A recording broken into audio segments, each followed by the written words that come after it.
कांग्रेस का आक्रोश है जो राहुल गांधी की सदस्यता रद्द होने के बाद जंगल में आग की तरह फैल गया। छत्तीसगढ़ समेत देश भर में कांग्रेस प्रदर्शन कर रही है। राहुल गांधी के ट्विटर हैंडल से ट्वीट भी सामने आया जिसमें लिखा था, मैं भारत की आवाज के लिए लड़ रहा हूं और मैं हर कीमत चुकाने को तैयार हूं। राहुल अब सांसद नहीं रहे, क्यों नहीं रहे और ऐसा क्या हो गया? तो वो बयान भी जरा सुनिए जिसके चलते उन पर ये कार्रवाई की गई। सबके नाम, इन सब चोरों के नाम मोदी मोदी मोदी कैसे हैं? नीरव मोदी, ललित मोदी, नरेंद्र। इस बयान पर सूरत कोर्ट ने राहुल को 2 साल की सजा सुनाई और 24 घंटे के अंदर ही राहुल सांसद से पूर्व सांसद हो गए। लोकसभा सचिवालय से पत्र जारी हुआ तो देश भर में सियासी माहौल गरमाने लगा। नेताओं के ट्वीट से सोशल मीडिया भर चुका है। कई बयान भी सामने आए। इसे लेकर कांग्रेस में बैठक भी हुई। कांग्रेस इसे बीजेपी की तानाशाही बता रही है। आज लोकसभा में आदरणीय राहुल जी के लोकसभा की सदस्यता उसे रद्द कर दी। ये इस बात का परिचायक है कि राहुल जी को डराना चाहते हैं।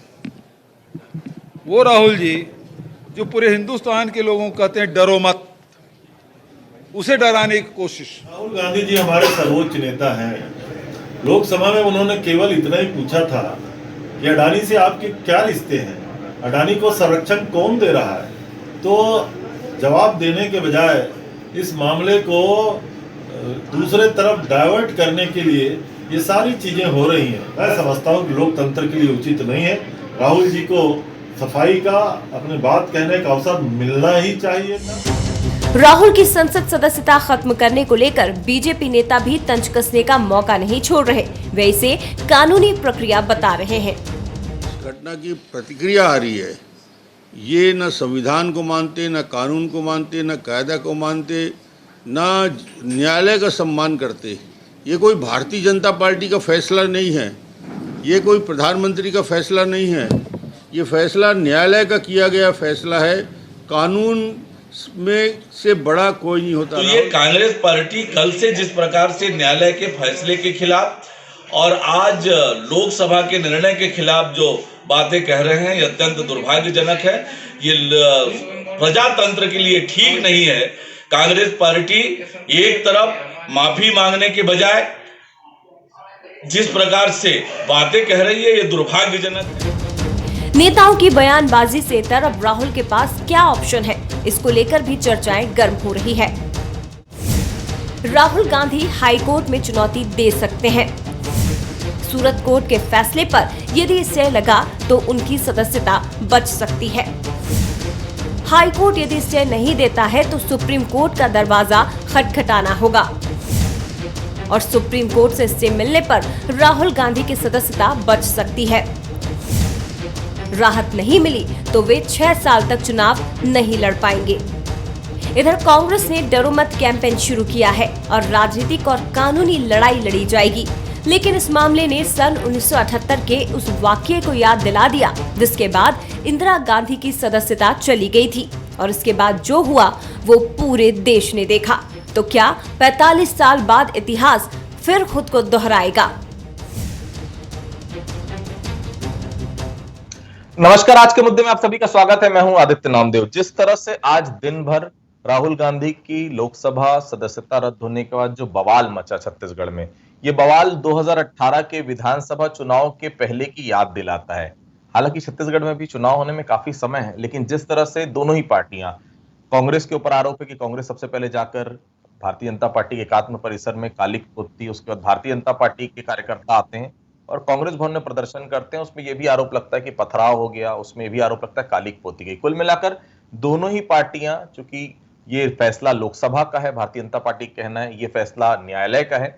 ऐसे में कांग्रेस जो है जिस प्रकार से विरोध कर रही, जिस प्रकार से वहां पर दमनात्मक कार्रवाई का आरोप भारतीय जनता पार्टी ने लगाया है, वैसे ही कांग्रेस की अगर हम बात करें तो कांग्रेस का साफ तौर पर कहना है कि जिस प्रकार से राजनीतिक मंचों पर इसके पहले भी बयान होते हैं, अगर आप गूगल में सर्च करके देखेंगे तो 500 से ज्यादा नेताओं के भारतीय जनता पार्टी के ऐसे ऐसे बयान सामने आएंगे। शायद उनके लिए भी यही होना चाहिए था जो राहुल गांधी के लिए हुआ। तो क्या केवल राहुल गांधी थे इसलिए उन पर कार्रवाई हुई? या लोकसभा में जिस प्रकार से वो लगातार अडानी के खिलाफ मुखर हो रहे थे, इसलिए राहुल गांधी को निशाना बनाया गया? ये बड़ा विषय है जिसको लेकर दिन भर आज राजधानी से लेकर पूरे छत्तीसगढ़ में चर्चा होती रही। इस विषय पर मुख्यमंत्री भूपेश बघेल से हमने खास बातचीत की थी। क्या कुछ उन्होंने कहा आपको सुनवाते हैं, उसके बाद इस चर्चा को हम आगे बढ़ाएंगे। मेरे साथ छत्तीसगढ़ के मुख्यमंत्री भूपेश बघेल मौजूद है, मैं सीधा इनसे बातचीत करता हूं। सर, आज एक डिसीजन आया सदस्यता रद्द वाला, उसके बाद छत्तीसगढ़ में अलग अलग तरह से प्रदर्शन हो रहे हैं, पथराव तक हुए कांग्रेस भवन में, किस तरह से देख रहे हैं? भारतीय जनता पार्टी दरअसल में विरोध का, असहमति का बिल्कुल सम्मान नहीं करती है। मैं पहले ही मैंने कहा कि इसकी जो संस्कृति है वे विदेश से आयातित है, असहमति का सम्मान नहीं कर सकते, कुचल देना चाहते हैं। और इसी कारण से राहुल गांधी जी जो पद यात्रा की है, जिसमें महंगाई, बेरोजगारी और दूसरे जो समाज के बीच में जो खाई है उसे पाटने की बात उन्होंने कही थी। और अभी जब लोकसभा में जो मुद्दा उठा है वो अडानी का मुद्दा था। अडानी और मोदी जी के संबंध क्या हैं और वो कब कब विदेश यात्रा साथ में गए हैं, ये सारे सवाल उन्होंने लोकसभा में पूछे थे। उससे बौखला गई और कल न्यायालय का फैसला आया और आज सदस्यता रद्द कर दी गई। ये बताता है कि उसके अंदर कितनी बौखलाहट है। और राहुल गांधी जी पूरे देश को संदेश दे रहे हैं कि डरो मत, और ये डराने की कोशिश कर रहे हैं। राजनेता जब मंच पर होता है तो वैसे भी वो कई सारे बयान देता है। इसके पहले भारतीय जनता पार्टी के भी अगर गूगल सर्च करें तो 500 से ज़्यादा नेताओं के बयान उसी पैटर्न में और उससे ज़्यादा खतरनाक शक्ल में आपको मिल जाएंगे। कार्रवाई सिर्फ राहुल गांधी पर? प्रधानमंत्री की बयान देख लीजिए, अमित शाह के बयान देख लीजिए, ठाकुर रमन सिंह जी के बयान देख लीजिए। मुझे तो उन्होंने छोटा आदमी भी कहा, फिर कुत्ता, बिल्ली, चूहा सभी उन्होंने कहा। इन शब्दों से उन्हें विभूषित किया है। तो भारतीय जनता पार्टी पिछड़े वर्ग के बारे में क्या सोचती है वो इससे स्पष्ट हो जाता है। आज की बैठक में क्या निर्णय लिया? आज की बैठक में अब 1-2 दिन में ये तय हो जाएगा कि वो जो आंदोलन की रूपरेखा किस प्रकार से होगा और आगे किस प्रकार से कार्रवाई होगी उसके बारे में। सदस्यता रद्द हो गई, अब क्या ऑप्शन बचा है सर कांग्रेस? अभी एआईसीसी की बैठक हुई है और 1-2 दिन में कार्यक्रम की रूपरेखा तैयार हो जाएगा। तो हमारे साथ मुख्यमंत्री भूपेश बघेल थे। बहुत साफ तौर पर उनका कहना है कि सदस्यता रद्द हुई, एआईसीसी की बैठक हुई है और बैठक के बाद 1-2 दिन में निर्णय पता चल जाए किस तरह से कांग्रेस इस पूरे मसले को लेकर आगे बढ़ेगी। और जो जानकारी है इसमें कोई दो राय नहीं, दिल्ली में एक बड़ा प्रदर्शन कांग्रेस का आने वाले समय में देखने को मिल सकता है। कैमरामैन योगेश के साथ मुख्यमंत्री निवास से आदित्य नामदेव। तो आपने सुना क्या कुछ कहा मुख्यमंत्री भूपेश बघेल ने। हमारे साथ बातचीत करने के लिए 3 बेहद खास मेहमान मौजूद हैं। हमारे साथ सुशील आनंद शुक्ला जी हैं, चेयरमैन मीडिया पीसीसी, बहुत स्वागत करता हूं मैं उनका। हमारे साथ अशोक बजाज जी हैं, भारतीय जनता पार्टी के वरिष्ठ नेता हैं, बहुत स्वागत करता हूं उनका। हमारे साथ रामता तिवारी जी हैं, वरिष्ठ पत्रकार हैं, बहुत स्वागत करता हूं। सबसे पहले मैं अशोक बजाज जी के पास चलूंगा। अशोक बजाज जी, आज राहुल गांधी के ऊपर जो कार्रवाई हुई उसको किस तरह से देखते हैं? क्योंकि अगर मोबाइल है, गूगल है आपके पास, तो आप सर्च कर सकते हैं। आपके 500 से ज्यादा नेताओं के ऐसे ऐसे बयान जिस पर इससे बड़ी और इससे कड़ी सजा मिल सकती थी, वो बयान पड़े हुए हैं। कार्रवाई सिर्फ राहुल गांधी पर क्यों? पहला सवाल अशोक जी। जी अशोक जी। भाई साहब, ये कोर्ट का फैसला आया है। राहुल गांधी जी ने एक समाज के ऊपर एक जाति सूचक शब्द का प्रयोग करके उन्होंने जिस ढंग से एक समाज का अपमान किया, उसके खिलाफ समाज के लोग कोर्ट में गए, उसका फैसला आया कल। अब एक कोर्ट का फैसला आया है, लोकसभा में अयोग्य करार दिया गया। इसमें भारतीय जनता पार्टी कहां से आ गई? ये बार बार भारतीय जनता पार्टी खिलाफत कर रहे हैं। भारतीय जनता पार्टी बीच में कहीं नहीं है। कोई भारतीय जनता पार्टी कार्यकर्ता अध्यक्ष किसका है अशोक बजाज जी? जी, लोकसभा अध्यक्ष किस पार्टी का है? नहीं, लोकसभा अध्यक्ष हमारे पार्टी के हैं, इसमें कोई दो मत नहीं।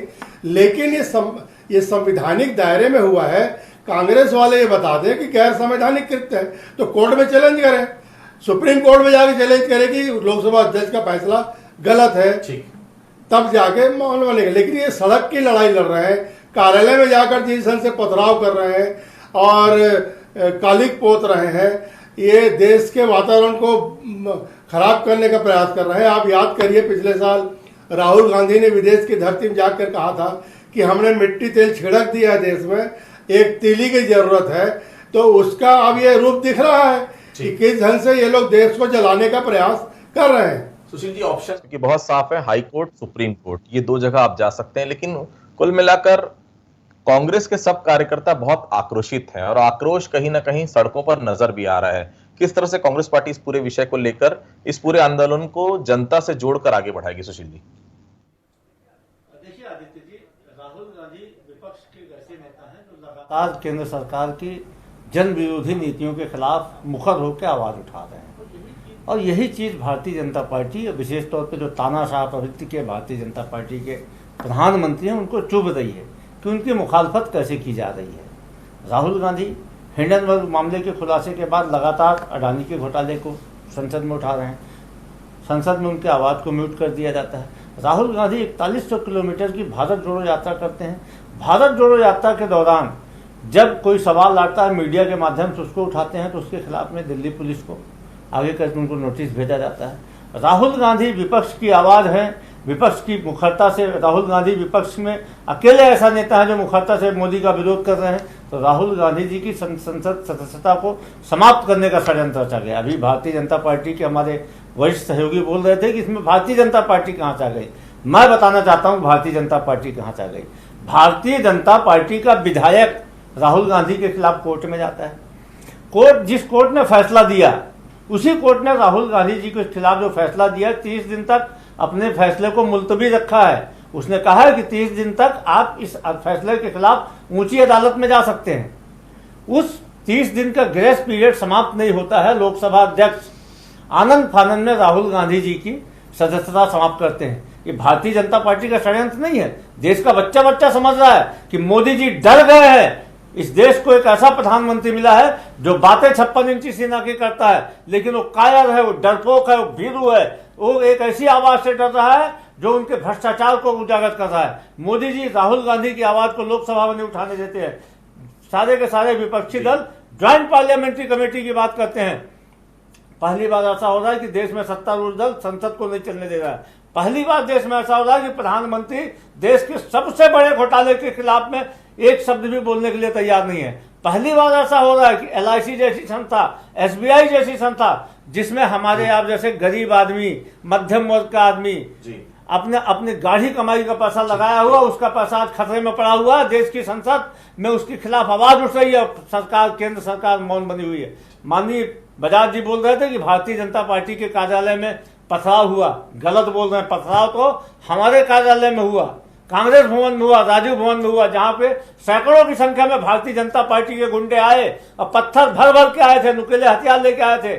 आधा दर्जन से अधिक महिला कर्मचारी हमारे यहाँ काम करती हैं, उनके साथ अभद्रता किया गया। हमारे पदाधिकारियों को पथराव किया गया। राजीव भवन की खिड़कियां तोड़ी गई, राजीव भवन के लैंप पोस्ट तोड़े गए। आज भी, अभी भी चलिए आप राजीव भवन में देखिए, पूरा पत्थर बिछा हुआ है। भारतीय जनता पार्टी के गुंडों ने आके आतंक मचाया। ये है भाजपा का आताताई और फांसीवादी चीज। दामोदर जी, इसके लिए कोई नई बात नहीं है सदस्यता रद्द होने वाली बात। आपको बहुत अच्छे से याद होगा, आपातकाल के बाद इंदिरा गांधी, 2006 में सोनिया गांधी और अब राहुल गांधी।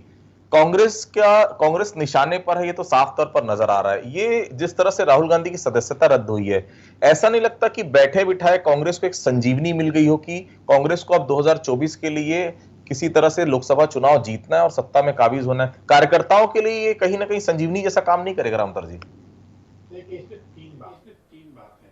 पहला, न्यायिक पक्ष क्या कहता है, न्याय व्यवस्था क्या है। न्याय व्यवस्था में ये है कि जनप्रतिनिधि अधिनियम 883 ऐसा माना जाता है, उसमें सदस्यता खत्म करने का अधिकार है।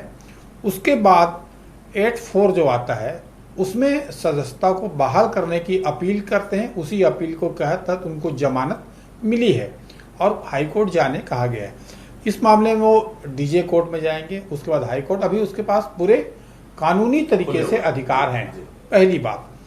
दूसरी बात, इसमें राजनीति, तो कांग्रेस और भाजपा जो अपनी अपनी बात कहेंगे कि गलत हुआ, सही हुआ, और प्राकृतिक न्याय का जो सिद्धांत होता है, वो प्राकृतिक न्याय का सिद्धांत शायद राजनीतिक कटुता बढ़ने के कारण ये खत्म होती दिख रही है। तीसरी बात जो है, वास्तविक स्थिति क्या है इसमें? वास्तविक स्थिति जो, जैसे अभी बजाज जी ने कहा कि राहुल गांधी ने कह दिया कि पूरे देश में हमने मट्टी तेल बिछा दिया, ऐसा बोला नहीं। उसने दूसरा बयान दिया था, वो इस तरह का बयान निकल गया। तो नेताओं के बयान को किस तरह प्रस्तुतिकरण हो रहा है सोशल मीडिया में, इलेक्ट्रॉनिक मीडिया में और प्रिंट मीडिया में, और क्या बात वास्तविकता है, ये बहुत सारे जो अपने अपने समर्थकों को सक्रिय करने, अपने वोट बैंक तैयार करने, जिस तरह से सोशल मीडिया का दुरुपयोग हो रहा है, ये बड़ी चिंतनीय बात है। अब जो असली बात यह है कि इस मुद्दे पर आगामी लोकसभा चुनाव जो होना है, उसकी लड़ाई की शुरुआत है मानी जाए। और ये मुद्दे तय होंगे, नेतृत्व तय होंगे और कौन कहाँ है, कितना संदेश दे पाता है, अपने कार्यकर्ताओं को कैसे सक्रिय कर पाता है, जनता को क्या संदेश देता है और क्या मुद्दे होंगे, ये इस सदस्यता अभियान से कहीं ना कहीं थोड़ा थोड़ा लगने लगा है। जी, छत्तीसगढ़ में इसके पहले भी बहुत सारे बयान सामने आए हैं, कुत्ता, बिल्ली, बहुत सारे अलग अलग बयान, में उसके बारे में चर्चा नहीं करना चाहता, लेकिन आप भी नहीं, बहुत लंबे समय से आप राजनीति करते हैं, मंच पर जब आप खड़े होते हैं, जब एक राजनीतिक मंच पर होते हैं, बहुत सारी चीजें दूसरे दल के किसी नेता के खिलाफ निकल जाती है। ऐसे ही कार्रवाई अगर होती रही तो ऐसा नहीं लगता आचार संहिता अगर है तो दोनों ही पार्टियों में बराबर की आचार संहिता होनी चाहिए, केवल राहुल गांधी ही टारगेट क्यों? अशोक बजाज जी। देखिए, हर परिपक्व नेता को अपने बोलचाल शैली और अपनी जुबान पर नियंत्रण रखना जरूरी है। अब जिस ढंग से आज मोदी जी की खिलाफत हो रही है, देखिए इनके सुविंदर रंधावा जी हैं राजस्थान के प्रभारी, उन्होंने अपने कार्यकर्ताओं को कहा कि मोदी जी को खत्म करना पड़ेगा। एक इनके जयराम रमेश जी हैं, उन्होंने मोदी जी की तुलना स्टालिन और हिटलर से की। एक इनके रंजीत सुरजेवाला हैं, उन्होंने कहा मोदी तेरी कब्र खुदेगी। एक पवन खेड़ा जी ने उनके पिताजी के बारे में अनावश्यक टिप्पणी की। और अभी अभी जो अध्यक्ष बने राष्ट्रीय अध्यक्ष मल्लिकार्जुन खड़गे जी ने कहा मोदी जी को रावण की संज्ञा दी। तो आप मोदी जी कभी इसको लेते नहीं। मोदी जी ने कहा भैया मेरा विरोध करिए लेकिन देश को नुकसान मत करिए। अभी तो देश को नुकसान करने वाला अडानी वाले विषय पर संसद क्यों नहीं चलने दी जा रही? पहली बार सत्ता पक्ष सदन नहीं चलने दे रहा। ऐसा तो होता नहीं है, कभी विपक्ष का काम है हंगामा करना, सत्ता पक्ष सदन नहीं चलने दे रहा। लंदन में देश के लोकतंत्र के पर इन्होंने प्रश्न चिन्ह लगाया, लोकतांत्रिक प्रक्रिया पर आपने प्रश्न चिन्ह लगाया। देश को बदनाम करने की साजिश लगातार आप कर रहे हैं। विदेश की धरती में जाकर ऐसे प्रधानमंत्री को जिसको पूरे विश्व में सर्वप्रिय और सर्वाधिक लोकप्रिय नेता के रूप में रैंकिंग मिली है, उस नेता के खिलाफ आप अनर्गल बयानबाजी कर रहे हैं। उस पर आपको माफी मांगना चाहिए, तो माफी मांग नहीं रहे हैं। तो भारतीय जनता पार्टी सदस्य इस बात के लिए अड़े हैं कि राहुल गांधी जी को माफी मांगना चाहिए, कांग्रेस को माफी मांगना चाहिए, क्योंकि विदेश की धरती पर जाकर उन्होंने कहा, एक तरफ तो इटली की प्रधानमंत्री आके मोदी जी की तारीफ करती है, बोले मोदी जी बहुत लोकप्रिय व्यक्ति हैं और विश्वव्यापी नेता हैं, ऐसा इटली की प्रधानमंत्री जी यहाँ आके बोलती हैं। और उधर लंदन में हमारे राहुल जी रहते हैं, वो उनकी आलोचना कर रहे हैं, लोकतांत्रिक प्रक्रिया की आलोचना कर रहे हैं। तो आप संविधान की आलोचना करके, लोकतंत्र की आलोचना करके आप अपना सियासी हालात को नहीं चमका सकते। सुशील जी, इसके पहले 10 ऐसे माननीय रह चुके हैं जिसमें कोर्ट ने उनके नाम के आगे पूर्व लगा दिया। लालू प्रसाद यादव, जयललिता, पीपी मोहम्मद, फैजल आजम खान, बहुत सारे ऐसे नाम हैं। इस विषय पर चूंकि कांग्रेस पार्टी को अब केंद्र के खिलाफ लड़ना है और चूंकि राज्य में कांग्रेस की सरकार है, आज एआईसीसी की बैठक हुई, आगे किस तरह की रणनीति रहेगी इस पूरे विषय को लेकर जाने की? देखिए आदित्य जी, हम जनता के बीच जाएंगे, निश्चित तौर पर हम बेनकाब करेंगे। बेनकाब तो ये हो चुके हैं। आज राहुल गांधी जी की सदस्यता समाप्त होने के साथ ही भारतीय जनता पार्टी बेनकाब हो चुकी है। भारतीय जनता पार्टी का जो कलई है वो जनता के सामने उतर चुकी है कि ये पूरी तरीके से तानाशाही सरकार है, असहिष्णु सरकार है, अपने खिलाफ आवाज को दबाना चाहती है। राहुल गांधी जी ने कोई भ्रष्टाचार नहीं किया है। आप जिन अभी 10 नेताओं को बताया, सबके ऊपर करप्शन के चार्जेस थे। राहुल गांधी के ऊपर 1 रुपए भी करप्शन के चार्जेस नहीं थे। यदि आप नेताओं की रैलियों में बोले जाने वाली भाषा शैली के आधार बना के उनकी सदस्यता भंग करोगे, तभी तक तो 10 बार नरेंद्र मोदी जी की सदस्यता बर्खास्त होनी चाहिए थी। नरेंद्र मोदी जी ने पूर्व प्रधानमंत्री डॉक्टर मनमोहन सिंह जी, जो देश के योग्यतम प्रधानमंत्री एक थे, उनको कहा था कि गूंगी गुड़िया, उन्हें मनमोहन सिंह जी के लिए उन्होंने कहा था रेन कोट पहन के स्नान करते हैं। यूपीए की अध्यक्षा सोनिया जी के लिए नरेंद्र मोदी जी ने कहा था, विधवा शब्द का उपयोग किया था। रेणुका जी जो संसद की सदस्य थी, नरेंद्र मोदी जी ने उनके लिए प्रधानमंत्री रहते हुए ताड़का जैसे शब्दों का प्रयोग किया था। नेहरू जी के खिलाफ नरेंद्र मोदी जी आधा दर्जन बात बोले हैं, इंदिरा जी के खिलाफ आधा दर्जन बात बोले हैं। अभी ये दुहाई दे रहे थे कि विदेश की धरती में देश के सम्मान वाली नरेंद्र मोदी जी प्रधानमंत्री रहते हुए देश के अकेले ऐसे प्रधानमंत्री है जिन्होंने देश के बाहर जाके चाइना में कहा था भारत में पैदा होना उनके कार्यकाल के पहले शर्म का विषय था। अरे शर्म आपको आनी चाहिए भारत में पैदा होने में। हमें गर्व होता है कि हम भारत भूमि में पैदा हुए, ये हमारा सौभाग्य है, हमारा पुण्य है कि हम भारत में पैदा हुए। लेकिन नरेंद्र मोदी जी को शर्म आती है भारत में पैदा होने में। भारत के लोगों को बोलते थे कि मेरे कार्यकाल के पहले भारत में लोग कीड़े मकोड़े के समान जिंदगी व्यतीत करते थे। तो क्या यह बोलने से देश का सम्मान बढ़ता था? आप 70 साल पहले जिस नेहरू ने इस देश को सजाया संवारा, आधुनिक भारत का निर्माण किया, भारत के स्वतंत्रता संग्राम से लेकर और उस पंडित जवाहरलाल नेहरू के खिलाफ जब आप बोलते हो तो आपकी जबान में लकवा क्यों नहीं मार जाता है? और आज अब राहुल गांधी जब आपके भ्रष्टाचार की बात करते हैं, अरे यदि आप में साहस होता तो अडानी के मामले में इस संसद में एक बयान तो आता प्रधानमंत्री का। इतना बड़ा करप्शन का आरोप लग रहा प्रधानमंत्री के ऊपर, इतना बड़ा भ्रष्टाचार का आरोप लग रहा प्रधानमंत्री के ऊपर में, LIC SBI जैसी करोड़ों निवेशकों का पैसा डूबने के कागाज में पड़ा हुआ है। देश के प्रधानमंत्री की बोलती क्यों बंद है? राहुल गांधी को सिर्फ और सिर्फ अडानी के खिलाफ आवाज उठाने की सजा दी गई है। लेकिन न हम डरे थे न डरेंगे। पहले लड़े थे गोरों से, अब लड़ेंगे इन काले चोरों से। बहुत सारे विषय पर राहुल का रण लगातार जारी रहेगा। भारतीय जनता पार्टी और कांग्रेस का अपना पक्ष रखने का बहुत साफ है कि ये लड़ाई अभी थमेगी नहीं। ये मुद्दा जो यहां से शुरू हुआ है दिल्ली तक जाएगा और AICC की बैठक आज जो हुई उसमें बहुत साफ निर्णय लिया गया है। 1-2 दिन में बड़ा आंदोलन कांग्रेस पार्टी की तरफ से देखने को मिलेगा। आप सभी लोग हमसे जुड़े, आप सभी लोगों को बहुत बहुत धन्यवाद। तो आज के मुद्दे फिलहाल इतना ही, कल किसी अन्य मुद्दे पर फिर से मुलाकात होगी, तब तक के लिए बहुत बहुत धन्यवाद।